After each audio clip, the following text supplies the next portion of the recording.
엘리바스가 두 번째로 욥에게 말하고 이제 욥이 그에 대한 대답을 오늘 본문 말씀에서 하고 있습니다. 엘리바스는 자신의 말을 욥을 향한 하나님의 위로다라고 생각하고 있습니다. 하지만 욥은 엘리바스의 말로부터 하나님의 위로를 전혀 경험하지 못하고 있습니다. 오히려 그 말은 욥에게 고통만 주고 있는 것입니다. 그래서 욥이 엘리바스에게 이렇게 말합니다. 2절 말씀을 보니까 이런 말은 내가 많이 들었나니 너희는 다 재난을 주는 위로자들이구나 이렇게 말합니다. 재난을 주는 위로자들. 지금 욥은 무익한 친구들에게 원망하는 말을 하고 있습니다. 하지만 가만히 생각해 보면 틀린 말이 하나도 없고 또 욥을 괴롭히려고 작정하고 욥에게 온 것도 아닙니다.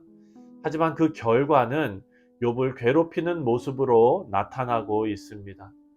이유는 친구들이 잘 알고 있는 이 진리가 잘못 적용되고 있기 때문입니다.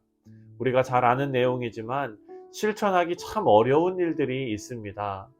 예를 들어서 아이들이 막 뛰어놀다가 넘어졌습니다. 그래서 앉아서 울고 있는데 아이한테 가서 괜찮니? 많이 다쳤니? 아이고 아프겠구나. 이런 말이 먼저 나와야 하는데 그리고 그렇게 말해야 하는 것을 머리로는 아는데 가장 먼저 나오는 말은 엄마가 다친다고 뛰지 말라고 했지.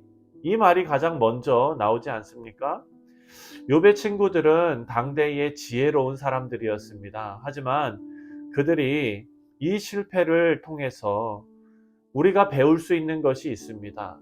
진리의 말씀을 알기 위해 힘쓰는 것, 그 이상으로 그것을 잘 적용할 수 있도록 힘써야 한다는 것입니다. 진리의 말씀이 사람에 대한 깊은 이해 없이 상황에 맞지 않게 쏟아져 나온다면 그것은 오히려 진리의 말씀을 훼손하는 일이 된다라는 것을 우리가 알 수 있습니다. 여러분 골로새서 4장 6절 말씀은 너무나 아름다운 교훈을 우리에게 주고 있습니다.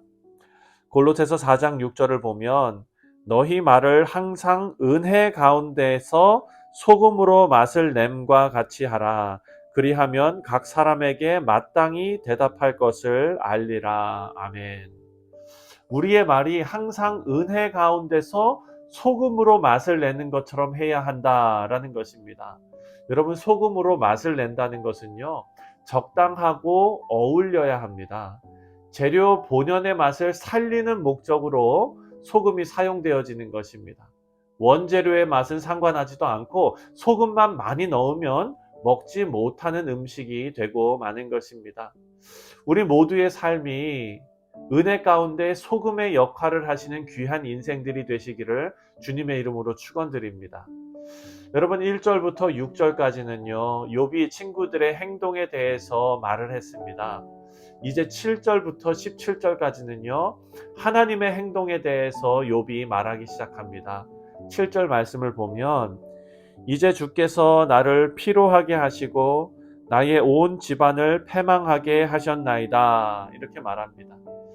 욥은 하나님께서 욥을 피로하게 하시고 또 패망하게 하셨다. 이렇게 말하는데요. 이것은 성경에서 주로 경건하지 않은 무리들에게 하나님께서 하시는 행동입니다.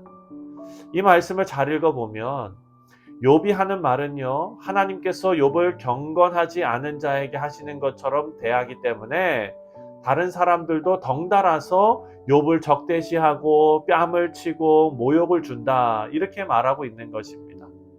우리는 이 말씀을 욥이 그냥 하나님을 원망하는 내용으로 생각하고 넘어가서는 안 됩니다. 왜냐하면 이런 원망 섞인 욥의 말에는 하나님을 향한 욥의 신앙의 태도가 담겨져 있기 때문입니다. 지금 욥은요, 자신의 모든 현실을 하나님과의 관계 속에서 이해하고 있습니다. 욥은 자신이 맞이하는 현실이 모두 하나님께서 행동하신 결과라고 생각하고 있습니다. 이것은 아주 중요한 일입니다. 왜냐하면 욥은요 자신에게 닥친 고난이 하나님께로부터 온 것이라고 믿고 있기 때문입니다. 그의 마음도 문제를 해결하실 수 있는 유일한 문, 하나님께로 그 마음이 향하고 있는 것입니다. 하나님께 원망 섞인 마음을 쏟아놓고는 있지만 자신을 위해서 증인을 서고 변호하실 수 있는 유일한 분이 하나님이시다라고 믿고 있다는 것입니다. 우리 사랑하는 성도님들, 우리는요 연약한 존재들입니다. 그래서 고난을 당하면 원망하고 속상함을 쏟아놓을 대상을 찾기 마련입니다. 그리고 심지어 하나님 앞에 그 속상함을 다 쏟아 놓는 경우가 많지요. 그런데 너무나 감사한 것은 하나님께서는 오래 참으시는 분이시고 우리를 사랑하시는 분이시기 때문에 우리의 원망과 속상함을 다 들어주시는 분이시라는 겁니다.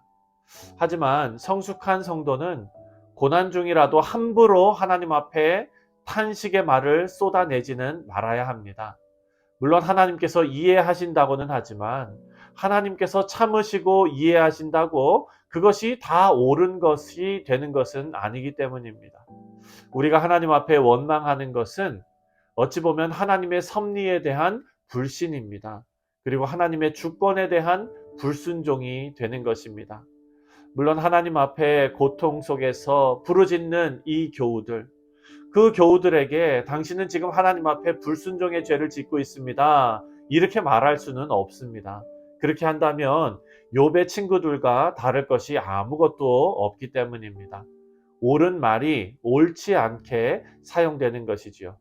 우리 사랑하는 성도님들, 우리 모두가 고난을 당할 때 스스로 원망과 탄식을 무분별하게 쏟아내지 말고 하나님의 섭리와 주권을 인정하는 우리 성숙한 그리스도인들이 되시기를 주님의 이름으로 축원드립니다. 그리고 또 다른 한편으로는 다른 사람이 고난을 당할 때, 그래서 원망과 탄식이 쏟아져 나올 때에 그 사람을 감싸고 위로하고 이해할 수 있는 넓은 마음을 갖는 믿음의 성도들 다 되시기를 주님의 이름으로 다시 한번 축원드립니다. 기도하겠습니다.